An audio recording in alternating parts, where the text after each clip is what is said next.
L'Église a été préfigurée par les Lévites. Lisons Hébreux 12, 23 à l'Assemblée universelle et l'Église des premiers-nés qui sont inscrits dans les cieux.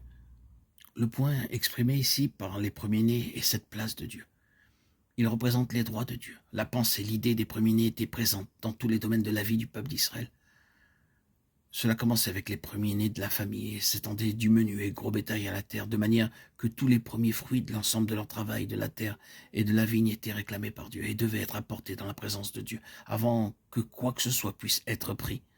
En effet, Dieu a tellement insisté sur ce principe qu'au cours de leur histoire, s'il survenait de leur part un manquement aux prémices, ils perdaient l'intégralité de la récolte. Vous vous souvenez de ce que l'Éternel dut dire à son peuple par l'intermédiaire du prophète Malachie au moment où l'aniel avait tout recouvert, que la récolte était perdue et que l'on constatait la faillite dans tous les domaines. En réponse à la question « Pourquoi ?», l'Éternel répondit que c'était en raison de leurs dîmes et offrandes. « Apportez toute la dîme, dit l'Éternel, et vous aurez la bénédiction en abondance. » Il s'agissait du peuple de Dieu et des droits de Dieu, si bien que les premiers-nés représentaient ou symbolisaient la place de Dieu et les droits de Dieu comme étant premiers, suprêmes. L'Église des premiers-nés représente tout d'abord ces deux choses. Premièrement, Dieu commence avec une naissance premier-né et jamais il ne reprend quelque chose à une date ultérieure. Il s'agit d'une loi pour Dieu selon laquelle il ne reprendra jamais quelque chose qui soit à un stade avancé. Il commencera dès la naissance de cette chose, peu importe la longueur de son histoire, peu importe l'ancienneté de sa tradition. Si Dieu la reprend, il la ramènera au tout début, au moment où cette chose a pris son origine en lui. Et il n'accepte jamais rien d'autre. L'Église est l'incarnation de cette vérité, et de celle-ci aussi, Dieu a la première place, la place prééminente. L'Église représente la place de Dieu, les droits de Dieu. Israël est représenté comme un peuple qui est sorti de la mort par une intervention puissante de Dieu, hors d'un endroit où la mort active faisait rage, et s'étendait telle une couverture sur la terre. Il eut cet acte de Dieu qui signifiait que pouvoir était donné au peuple de vaincre la mort.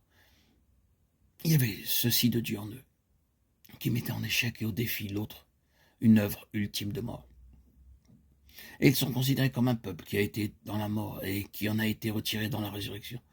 Cette même vérité est exprimée dans leur propre histoire encore à la mer Rouge, puis de nouveau au Jourdain.